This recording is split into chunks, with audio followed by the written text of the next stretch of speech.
오늘 함께 보실 말씀은 신약성경입니다. 신약성경 마가복음 12장 30절과 31절입니다. 마가복음 12장 30절과 31절 말씀을 저와 여러분이 같이 봉독하도록 하겠습니다.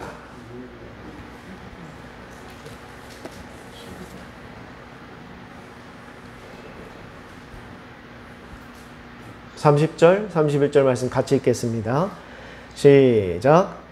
내 마음을 다하고 목숨을 다하고 뜻을 다하고 힘을 다하여 주 너의 하나님을 사랑하라 하신 것이요 둘째는 이것이니 내 이웃을 내 자신과 같이 사랑하라 하신 것이라. 이보다 더 큰 계명이 없느니라. 아멘. 오늘 말씀의 제목은 하나님을 사랑하는 사람입니다. 하나님을 사랑하는 사람. 여러분은 하나님을 사랑하십니까? 진심으로 사랑하십니까? 그럼 여러분은 그 사랑을 어떻게 표현하십니까?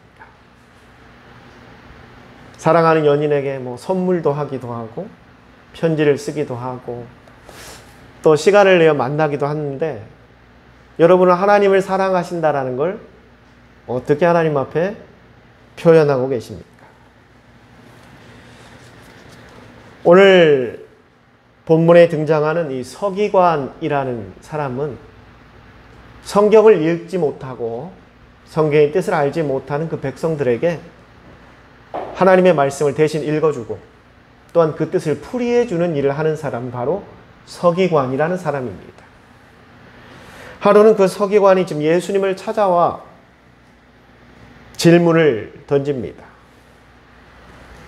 이것은 예수님을 시험하기 위한 질문이 아니라 그동안 성경을 많이 읽고 또 백성들에게 그 성경을 풀이해 주었던 자신도 정확하게 알지 못하기 때문에 예수님께 와서 지금 물어보는 겁니다.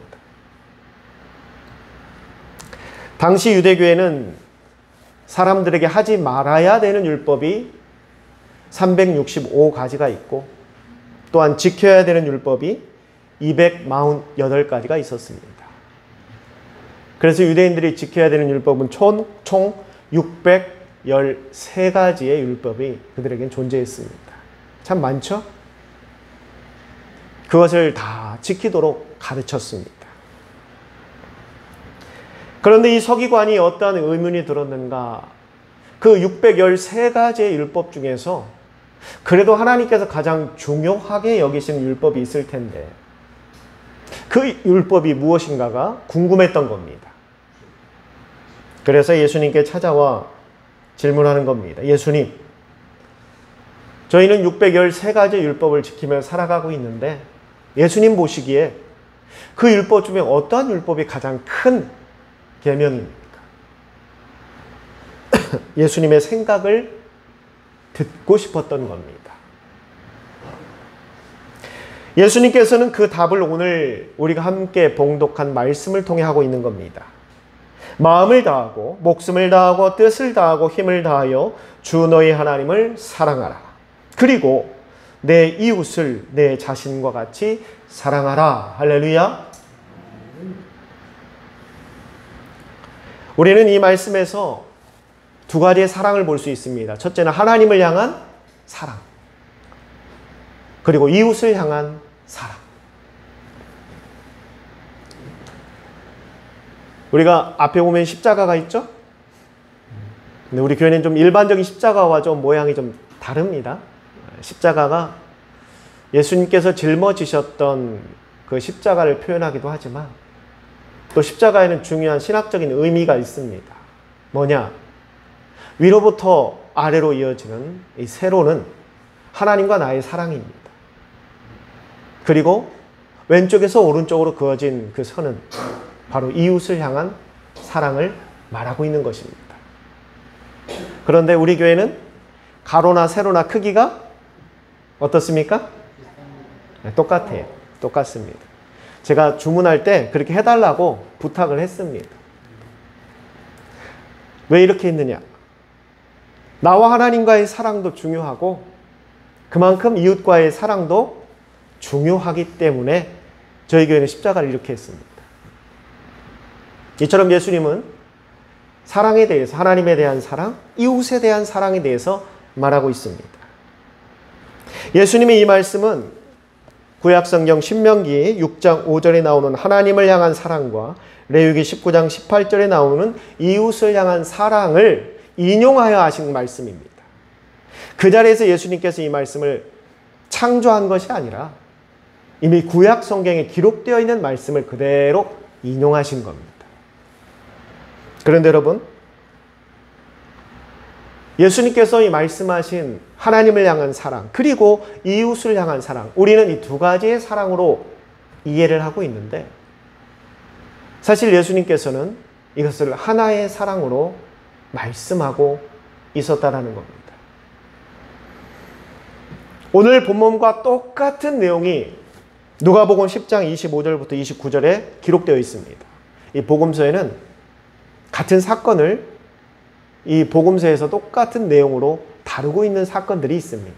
오늘 성경의 말씀도 누가복음에 똑같이 기록되어 있습니다. 그곳에서는 서기관이라고 하지 않고 율법사라고 말하고 있습니다. 같은 의미입니다. 여기에서도 율법사가 예수님께 질문합니다.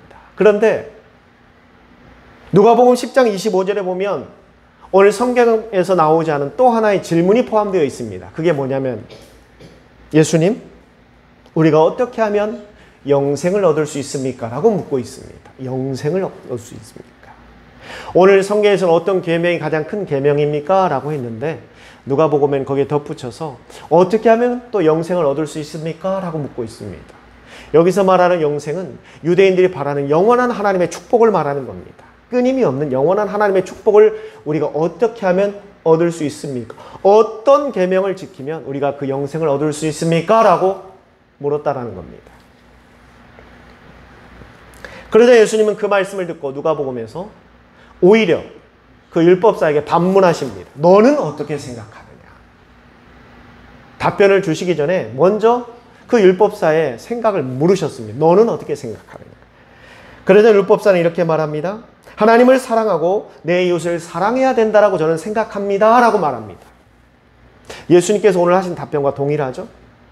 그러자 예수님께서 누가복음에서 뭐라고 말씀하시냐면 내 생각이 옳도다. 적합하다. 그러니 그렇게 살라라고 권면하십니다. 아니 목사님, 어떻게 똑같은 사건인데 이렇게 다르게 대사도 다르고 약간의 내용도 좀 바뀌어서 기록되었을까요? 저도 모릅니다. 묻지 마세요. 그거는 하나님만이 아십니다. 제가 기록하지 않았기 때문에.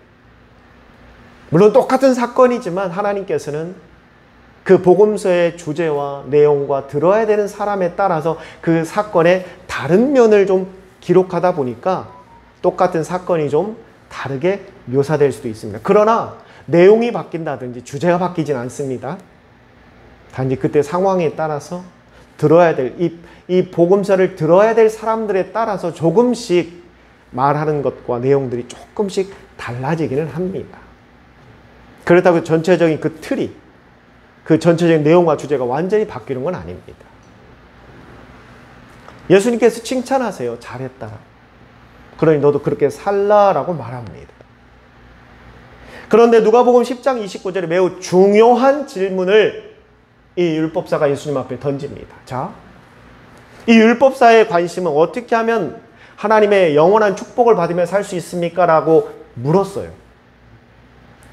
그리고 하나님을 사랑하고 이웃을 사랑해야 된다는 것을 또한 동일하게 듣게 됩니다. 그러면 일반적인 사람이라면, 성도라면 그럼 제가 어떻게 하나님을 사랑할 수 있습니까? 라고 물어야 됩니다. 그렇죠? 그게 첫 번째 대답이었기 때문에 그럼 예수님, 제가 어떻게 하면 예수님을 사랑할 수 있을까요? 어떻게 예수님을 사랑할 수 있을까를 물어야 돼요. 그런데 누가복음 10장 29절에 율법사는 뭐라고 물었냐면요. 그럼 제가 어떻게 이웃을 사랑할 수 있습니까? 라고 물었습니다. 우리 생각과 좀 다르죠? 우리의 생각이라면 예수님, 제가 어떻게 하면 하나님을 사랑할 수 있을까요?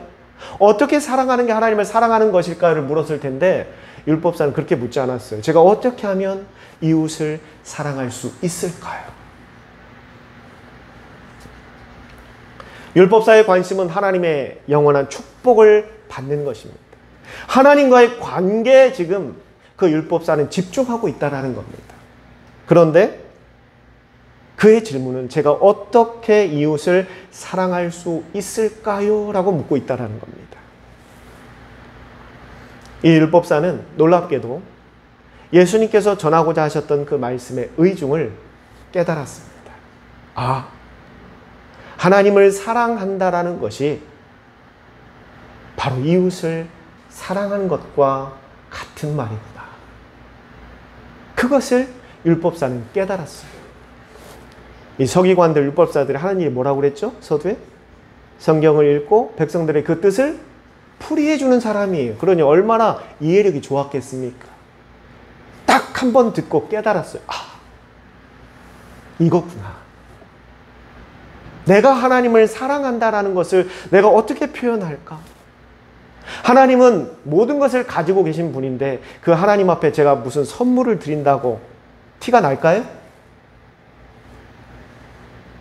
내가 하나님 앞에 나의 사랑을 뭘로 표현할 수 있을까? 방법이 없다라는 거예요.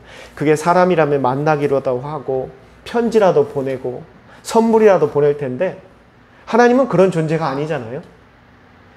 그럼 내가 하나님을 사랑한다라는 것이 그냥 말뿐이지 내 사랑을 뭘로 보일 것인가?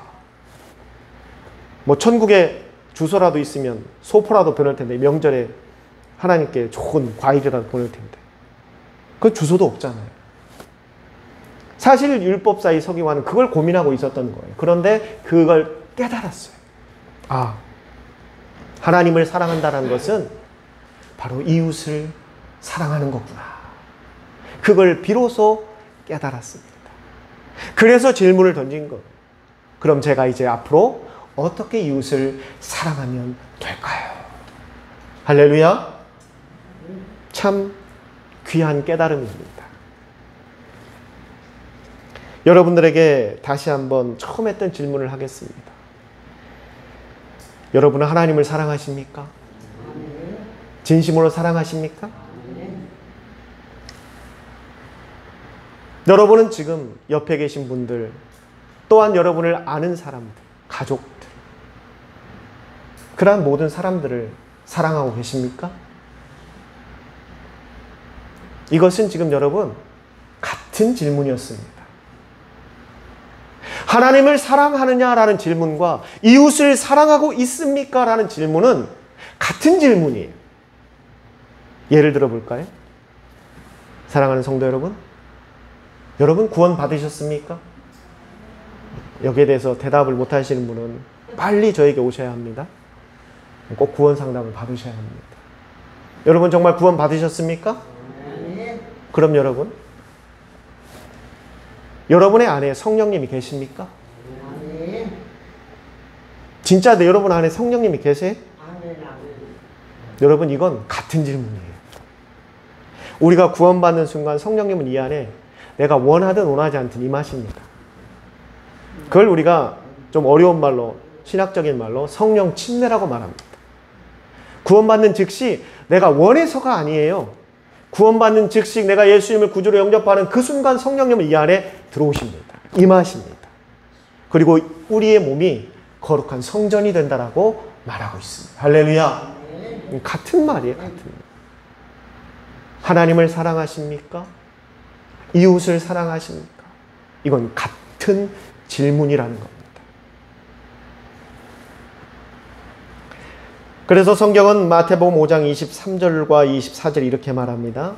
너희가 하나님 앞에 예배드리러 올 때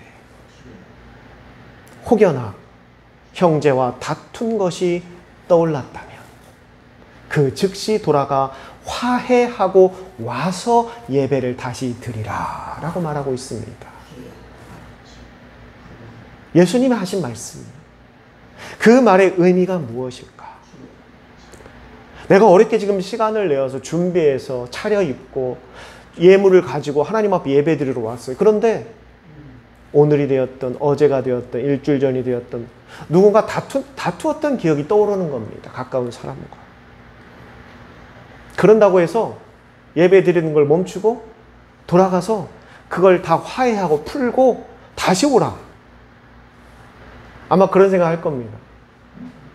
꼭 그렇게까지 해야 되나요? 그냥 예배 다 끝나고 난 다음에 가서 해도 되잖아요. 그게 떠오른 것만 해도 얼마나 다행입니까? 그냥 예배 다 드리고 나서 제가 돌아가서 하겠습니다. 우린 충분히 그렇게 이야기할 거예요. 그러나 예수님은 그렇게 하지 말라고 말씀하십니다. 당장 가서 화해하래요. 당장 가서 마음을 풀고 오래요. 왜 그렇게 말씀하셨냐면 우리가 예배한다라는 것은 하나님을 경배한다라는 겁니다. 믿으십니까?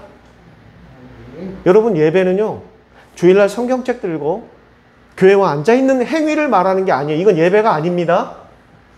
성경책 들고 그냥 주일날 의자에 앉아있는 것이 예배 드리는 게 아니에요. 그건 그냥 교회 방문한 거죠. 예배는 하나님을 경배해야 돼요. 하나님을 우러러보고 하나님을 섬기고 하나님에 대한 신뢰를 나타내고 그 믿음을 드러내고 하나님 앞에 감사와 영광을 나타내는 것. 이 모든 것이 포함된 것이 바로 경배입니다. 여러분, 하나님을 경배하지 않는다면 그건 예배드리고 있지 않는 거예요. 그런데 하나님은 불편하시다고 말합니다. 너의 마음 가운데 분노가, 다툼이, 원한이, 그 마음 한 곳에라도 그게 머물러 있는 상태로 하나님 앞에 와서 예배하는 것을 하나님은 불편하시다라는 겁니다. 받지 않으시겠다라는 거예요. 그 예배는 예배가 아니라는 겁니다. 그러니 그거 먼저 가서 풀고 와서 온전한 마음으로 경배하라는 겁니다. 혹시 이 중에 누구와 풀어야 될 것들이 있다면 빨리 푸시기 바랍니다. 그래야 하나님께서 여러분의 예배를 받으십니다.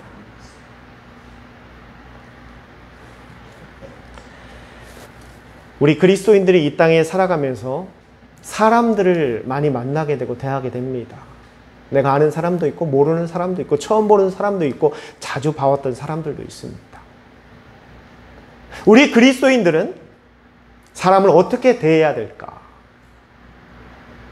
딱 두 가지로 사람을 구분하면 됩니다. 두 가지로. 꼭 기억하시기 바랍니다. 첫째, 사랑하는 사람. 동의하시죠? 딱 두 가지로만 구분하면 됩니다. 사랑하는 사람. 그리고 두 번째, 사랑할 사람. 끝입니다. 예수님은 우리에게 그렇게 가르치셨어요. 너희는 세상의 사람들을 이 두 가지로만 대하라. 첫째, 어떤 사람이요? 사랑하는 사람. 두 번째는 사랑할 사람. 그 이외에는 우리에게 가르치신 적이 없어요. 예수님도 그렇게 우리에게 보여주셨습니다. 여러분들 잘 아는 스데반 집사. 그가 예수님을 전한다라는 이유 하나만으로 사람들이 붙들려가서 돌에 맞아 죽게 됩니다. 죽어가는 그 가운데에서도 스데반 집사가 자신에게 지금 돌을 던지는 그 유대인들을 원망하지 않았어요. 그들을 용서해달라고 기도합니다. 용서해달라. 왜? 비록 지금은 스데반을 인정하지 못하고 그를 죽이고 있는 그 현장에서 스데반은 그 사람을 사랑해야 될 사람들로 바라봤다라는 겁니다. 그러기에 스데반이 하나님 앞에 칭찬받는 집사가 된 거예요. 예수님도 마찬가지입니다. 십자가에서 돌아가는 그 순간까지도 인간을 원망하지 않으셨어요. 오히려 그들을 사랑으로 품으셨습니다. 자신에게 침뱉고 돌을 던지고 욕설을 하는 그들에게까지도 예수님은 사랑으로 대하셨습니다. 요즘 사회적으로 이 혐오가 매우 문제가 되고 있습니다. 앞으로 계속 이러한 일들이 더 심각한 사회 문제가 될 겁니다. 더 안타까운 것은 예수를 믿는다라고 말하는 사람들조차도 그러한 혐오 가운데 동참하고 있다는 겁니다. 여러분, 하나님은 우리에게 혐오를 가르치신 적이 없습니다. 예수님은 우리에게 혐오를 전하신 적도 없습니다. 그건 마귀의 것입니다. 누군가를 공격해야 된다는 것, 누군가를 죽여야 된다는 것, 누군가를 말살해야 된다는 것, 누군가가 떠나라고 이야기하는 것, 사라지라고 말하는 것은 혐오입니다. 그건 그리스도인들이 해서는 안 되는 언어입니다. 할 수도 없는 언어입니다. 품어서도 안 되는 생각들입니다. 이 세상의 모든 사람은 우리가 사랑하는 사람이고 나머지는 사랑해야 될 사람들입니다. 그게 예수님의 마음이에요. 그게 예수님께서 우리들을 바라보면서 가르치셨던 말씀입니다. 그런데 세상은 그렇지가 않아요. 내가 좋아하는 사람과 내가 싫어하는 사람으로 구분합니다. 그리고 싫어하는 것을 넘어서 그 사람들이 사라지기를 바라고 있습니다. 어떻게 사라져요? 멀쩡한 사람들이. 죽으라는 겁니까? 이건 혐오입니다. 혐오는 절대 하나님의 뜻도 아니고 예수님의 마음도 아닙니다. 또한 그리스도인들이 품어서도 안 되는 마음입니다. 품을 수도 없는 마음입니다. 우리는 사람들을 사랑해야 합니다. 정말 사랑할 수 없는 사람들이 있다면요, 기다리십시오. 사랑하는 마음이 들 때까지. 미워하지는 마십시오. 증오하지 마십시오. 우리는 모두를 사랑해야 합니다. 예수님에게 그러한 사랑이 없었다면 저와 여러분은 이 땅에서 구원받지 못했을 겁니다. 어찌 자기를 죽이려 했던 자들을, 자기를 무시하고 멸시하는 자들을 사랑할 수 있습니까? 그저 욕하는 단계가 아니라 돌을 던지고 침을 뱉습니다. 옷을 벗깁니다. 옆구리에 창을 찌릅니다. 십자가에 못을 박아버립니다. 머리에는 가시관을 씌웁니다. 온갖 고통 가운데 신음하는데 밑에서 조롱합니다. 손가락질합니다. 잘 죽었다라고 이야기합니다. 어찌 우리가 그런 사람들을 사랑할 수 있습니까? 우리는 그 사람들을 세상에서 뭐라고 부르죠? 원수라고 부릅니다. 그런데 예수님은 그들을 사랑하셨습니다. 여러분, 바로 그들이 우리입니다. 예수님을 십자가에 못 박은 게 바로 우리고요. 예수님이 피 흘리게 했던 게 바로 우리입니다.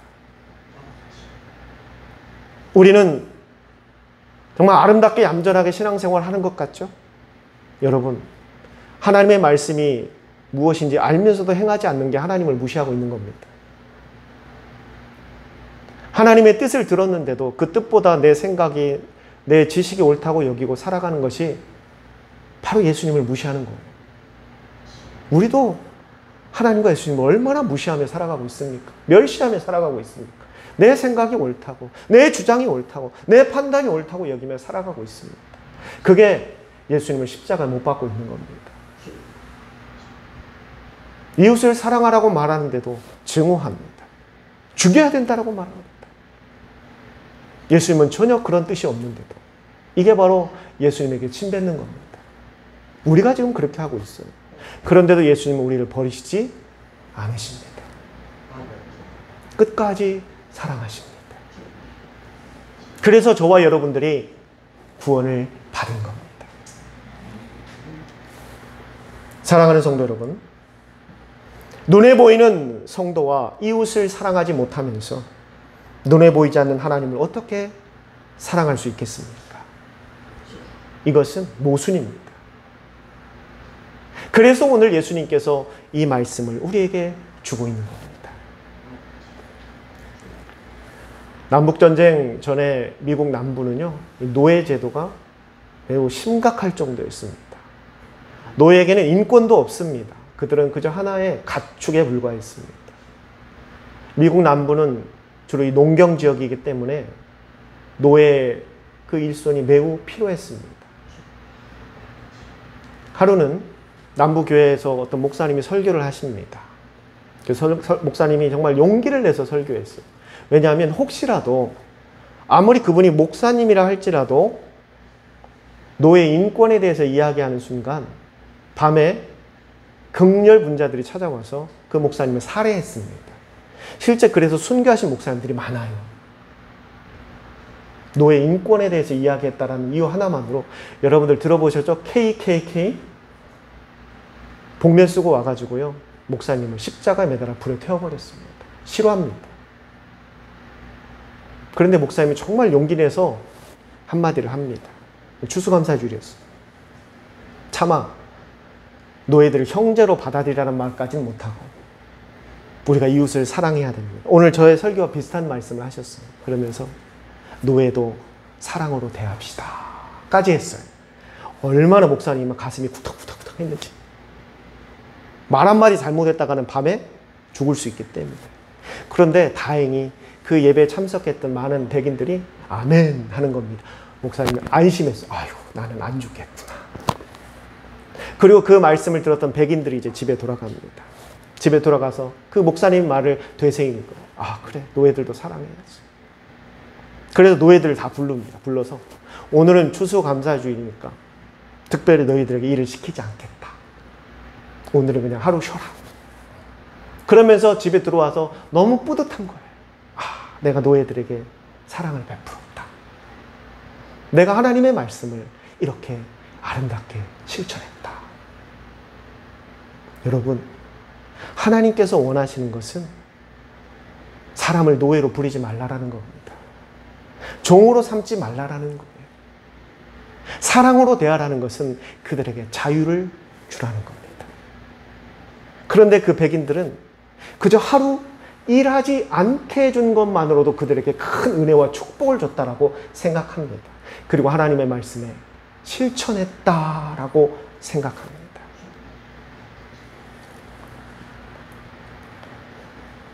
눈에 보이는 성도와 이웃을 사랑하지 못하면서 하나님을 사랑하고 있다. 이것은 모순입니다. 그렇게 될 수 없습니다. 정말 하나님을 사랑하는 사람은 이웃을 사랑합니다. 비록 나와 생각이 좀 다르고 철학이 다르고 사상이 다르다 할지라도 사랑으로 대합니다. 그게 하나님을 사랑하는 사람들의 모습입니다. 정말 이게 어디서부터 회복되어야 될까? 지금 이 땅이 이념으로, 사상으로, 여러 가지 이데올로기, 많은 갈등을 겪고 있습니다. 이러한 갈등 속에서 우리 교회들이 해야 될 일이 무엇일까? 다른 것 없습니다. 이웃을 사랑하면 됩니다. 하나님을 사랑하면 됩니다. 그것만 하면 되는 겁니다.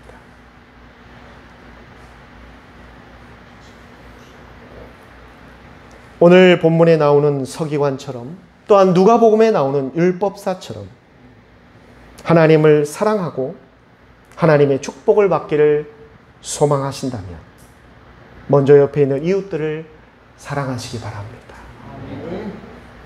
내일은 민족 고유의 명절인 추석입니다. 많은 우리 가족들을 만나게 되고 형제들을 만나게 될 텐데 여러분, 특별히 이 추석에 우리 가족들에게 사랑을 전하십시오. 사랑을 좀 나타내십시오. 그게 내가 하나님을 사랑하고 있다는 증거입니다.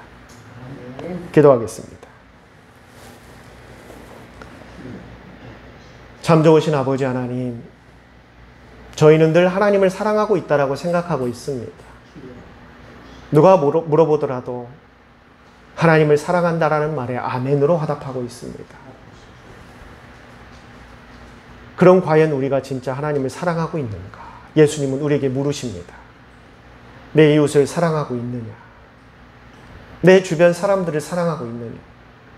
너와 생각이 다른 사람들을 사랑하고 있느냐? 너와 뜻이 다른 사람들을 사랑하고 있느냐? 물으십니다. 우리가 그 말 앞에는 고민합니다. 어찌 나와 생각이 다르고 뜻이 다른 사람들을 사랑할 수 있을까? 저들은 내 원수인데, 저들은 나의 적인데, 저들은 우리가 물리쳐야 될 사람들인데, 저들은 어떻게 해서든지 멸절시켜야 될 사람들인데 어떻게 저들을 사랑할 수 있을까? 심지어 불가능하다라고 말하고 있습니다. 그러면서도 어김없이 우리의 입술은 하나님을 사랑하고 있다라고 궤변을 이야기하고 있습니다. 하나님, 깨닫게 하여 주시옵소서.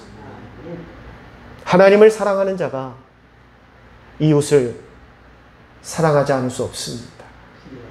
또한 이웃을 사랑하지 않는 자가 하나님을 사랑할 수 없다라는 사실을 깨닫게 하여 주시옵소서.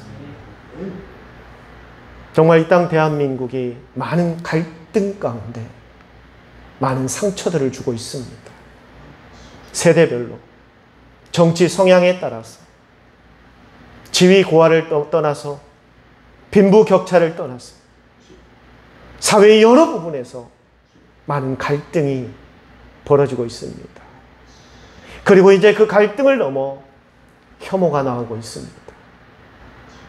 하나님, 먼저 구원받은 저희들이, 우리 그리스도인들이 주님께서 하셨던 것처럼 그 사랑을 세상 가운데 드러내며 이 상처를 회복시키고 이 갈등을 회복시켜 나갈 수 있게 하여 주시옵소서. 이 땅 대한민국이 더 이상 분열하지 아니하고 하나가 되고 한 뜻이 되어 정말 주님의 그 사랑으로 회복되는 날이 속히 오게 하여 주시옵소서. 예수님의 이름으로 감사하며 기도드리옵니다. 아멘.